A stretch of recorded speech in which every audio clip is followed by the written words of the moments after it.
Hello everyone, welcome. Today we're going to start doing a little bit, kind of a more in-depth tutorial. The first tutorial I'm going to do what they call channeling or body dropping. Body dropping is kind of the modern technology, the modern term of the word. Channeling was about back in the 50s and 60s when the old lead sleds like these were being built. Modernized, they kind of started calling it body dropping just to have a little bit different flair on it.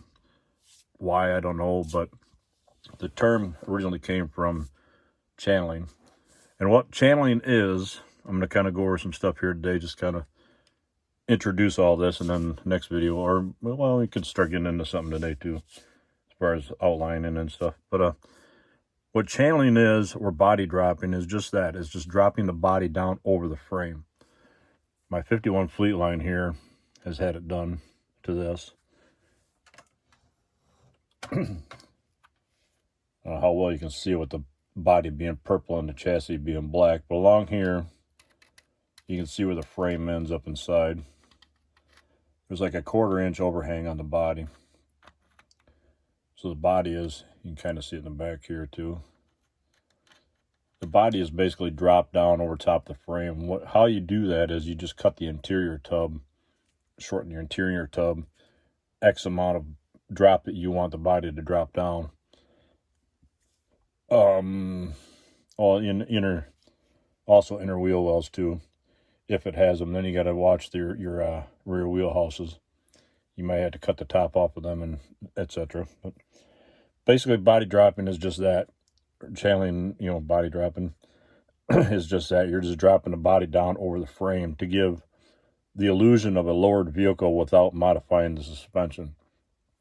Now, in this car, I did both. I did a body drop and I did suspension mods. I put blocks in the rears, and I also cut a little bit off the springs up front to get the front end up in.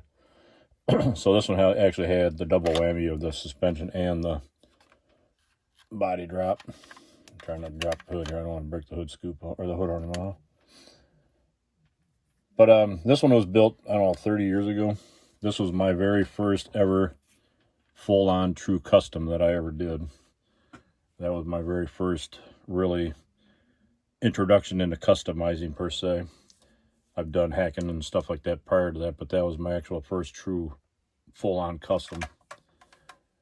Now, and it's been painted 3 times, and it needs to be repainted again, but you see the chip on the roof. I had the hood in my hand one day, dropped the hood, and the hood laying right on top of the car, and the corner of the hood, of course, chipped the paint right out of it, but I just leave it alone. Now this is a 3944. This is the EMT body. EMT body sitting on top of the Revell chassis. This one is all stock suspension. Everything underneath it is stock, but this one has been sectioned. I'll get them straight here one of these days. This car, you can see by where the hood, how tall where the front fenders are sitting up against the it looks like the front fenders and the rear fenders have been raised up. Well, this has had, I took a 1/4 inch, or no, a little bit between 1/8 inch and a 1/4 inch out of the midsection of the body, and dropped it down. By doing that allowed the fenders and everything to move up, giving it the illusion of it's, it looks like they call it pancaked, where you look like it's been flattened down. But the car itself is, lower and whatever. But sectioning, what you're doing, and this is going to be the body I'm going to use during the tutorial here. I'm just going to use one of Jimmy's resin bodies. It's the 51 Chevy. I also got the 51 Chevy Bel Air AMT kit that I'm going to kind of go over to set up and show you how to do the channeling. But sectioning, what you're doing is you're taking an actual section or a chunk right out of the middle of the body and shortening this, your height here, you're bringing this shorter. Now, when you do sectioning on some cars, like my 59 Impala that I had in one of the previous videos, the blue 59 Impala, I had it sectioned. On that car, it makes it fairly easy because there's a reveal along the body where the chrome trim would actually set into the body. That one was already, you know, all I did was on that body is I took my razor, my knife, and cut along the top of that reveal and then the bottom of that reveal. And that 1/8 inch section within the body where the reveal was, I just took that section out and brought the body down. It already had everything measured out, so it's like, why not? You know, some cars you can do that, much like this one I've got right here, the Dodge pickup truck. This one had the same thing. Over the years, you can kind of see this thing's been built years ago. There's like a ghost line in the side of the truck right now where you can see the line where I actually made the cuts where it's starting to show through. But this one, all I did was the same thing. This one had the trim line molded into the body. And it was an 1/8 inch, you know, piece of trim down the side of the truck. I just cut that trim line, cut along that trim line, and took that section out. This has been section 2, sitting on Viper wheels, moving the hood. Then the Dodge VTS had the Viper engine in it, but I guess it already had the Viper wheels too. But like I said, I took an 1/8 inch section out of the body of this too. Now, when you section a car, you got to shorten your interior as well. That's why I'm going to kind of go over the how-to on body dropping and channeling first, because of the fact that when you get into sectioning, you're going to have to cut the interior down. Instead of putting the cart ahead of the horse, we're going to kind of just do it the right, you know, that way instead of the wrong way. That's the tail. It's got a Dodge Stealth rear end on it. But anyway, today we're going to be using the AMT 51 Chevy Bel Air kit.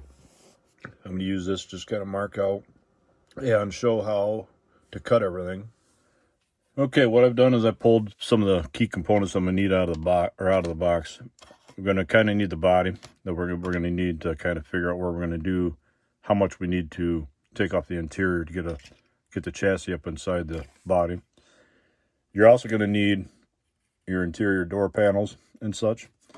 If your car has an interior tub in it, it makes it kind of easy because all you do is just knock off the bottom of your tub, and then I can maybe show you a little something on that too.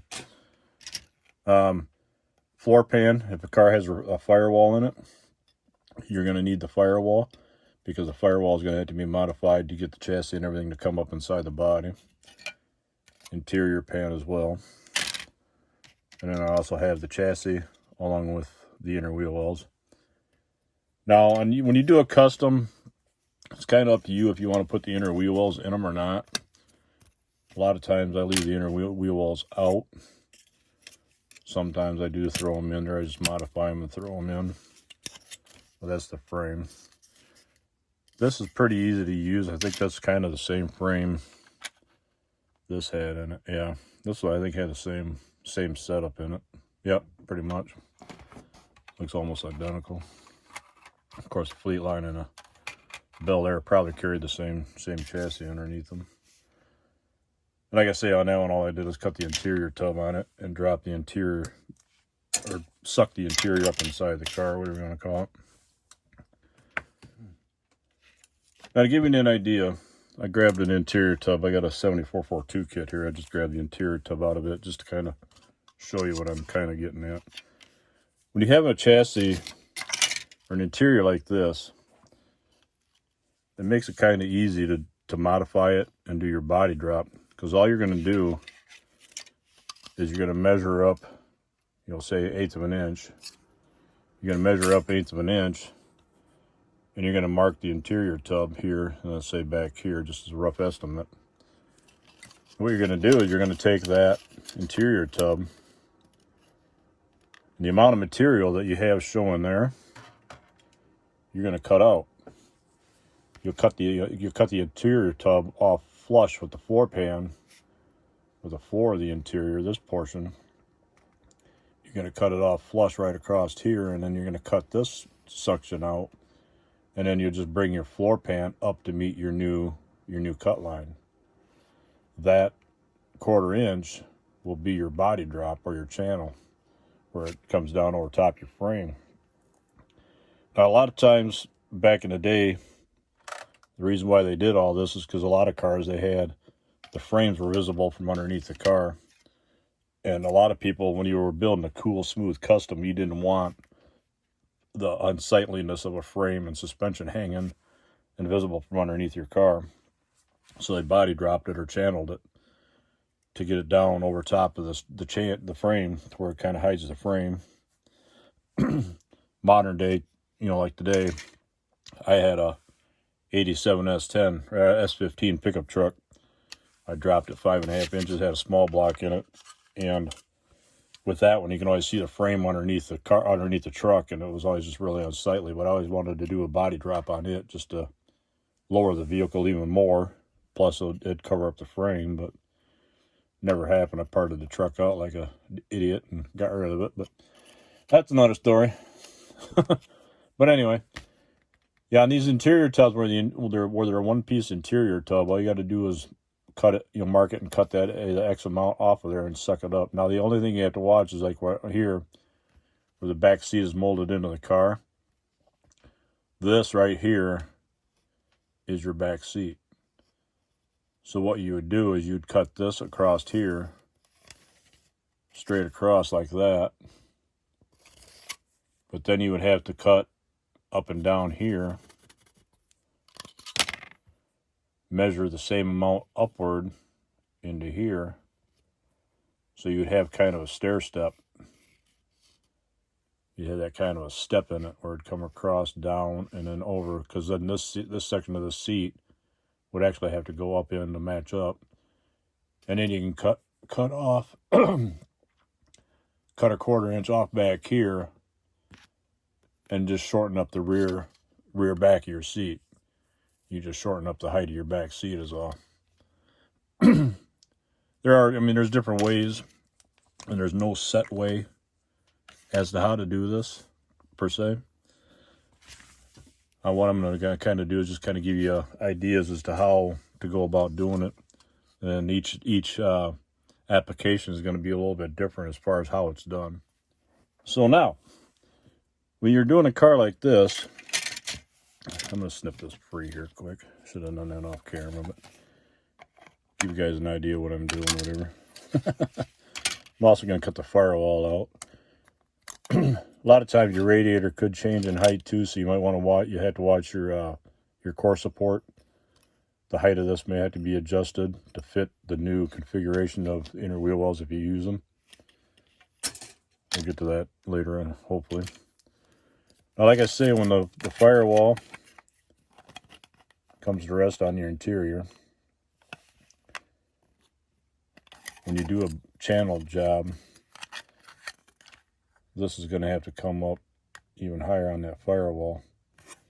So what we'll probably end up doing is we'll cut off however amount that we come down. We'll probably end up cutting the firewall like in this area here, losing all this off the bottom. And then we'll have to redo our arch, bring this curve up higher, and then that's where our interior pan will sit into then on our new height. A lot of this shouldn't change. You should be able to get by with everything, this piece here, just the way it is. The only thing you'll have to do is you'll have to take a little bit off the back. We have to cut, the same amount that we take off the interior door panels, will have to be taken off of here. Will have to be taken off the firewall. They're all going to have the same amount taken off of everything. That way it all meshes together and comes into play. Now, interior door panels and such, I'm going to cut these free too. I'll clean stuff up later, whatever. But now on these, you're just going to measure up to wherever you want your height to be. If it's a 1/4 inch, it would be about in here. You're going to take that amount off all the way across. You have to bring this angle up to your new area, and then you might have to shorten. Well, maybe not. You might just have to come across and then come up that little angle, a little kick up there. what you're going to be doing, get rid of that marker.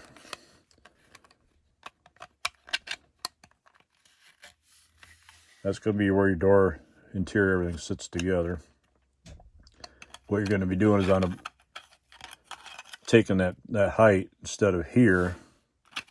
Hold on a second. You're going to be taking that door panel instead of sitting here. You're going to be dropping it and bringing it down to about there. You see on the back the rear shelf, the rear tray by underneath my hand on the left side there.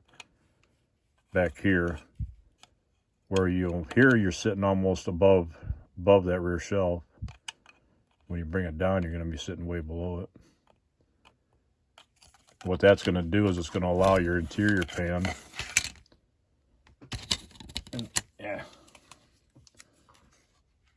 your door panel is going to be sitting there. What it's going to allow you to do is this door panel is going to allow you to shorten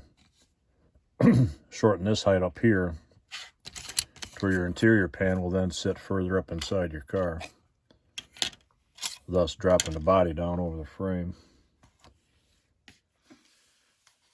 All right, with that, I think we're going to call it quits on this video for today. I just wanted to kind of go over a brief introduction to channeling and body dropping, kind of give you the terms, so on and so forth. Next video, we'll actually start marking these out a little bit better, and we'll start cutting and we'll start putting it together. But the most of what we're going to be doing, the most modifications that we're going to be doing with the body drop or channeling is mostly the interior work, and like I say, inner wheel wells and firewall. And forgot to mention too, possibly we may have to trim these back or maybe cut the tops of them off. What I've done in the past is I've just cut them straight across and cut the top of them off just enough to get it to go up inside the interior, or up inside the body a little bit more. So what we're going to have to do is, when the interior gets shortened up, this will actually go further up into the body, so you need a place for everything to go. So we may come down to just kind of half moon trimming this out to where this will sit up in more, or cutting the entire tops of the wheel wells off. I won't know that until I get the interior cut and figure out where the interior sits at, to go with, to know where this is going to be going at. Same with these. Won't know until then, until the interior's up inside of it and the chassis sitting in there nicely. Then we'll trim these last. But for right now, that's it for today. I'm going to get this wrapped up, edited it quick, and then throw it up online today, and answer a few questions here in a little bit, so on and so forth. And then we'll possibly work on another video with a part 2 of this later today and get it up sometime over the weekend here. Thanks for watching, everybody. Hope you are following along and catching all this. If not, ask me questions, and I will try to clear the questions up in the next video. I'll go over what your questioning is so everybody else knows, and then I'll kind of answer it as far as what to do or how to do whatever your questioning. But with that in mind, hope you're all having a good day. Take care, everyone. We'll see you soon, and we'll see you in the corner. Bye-bye.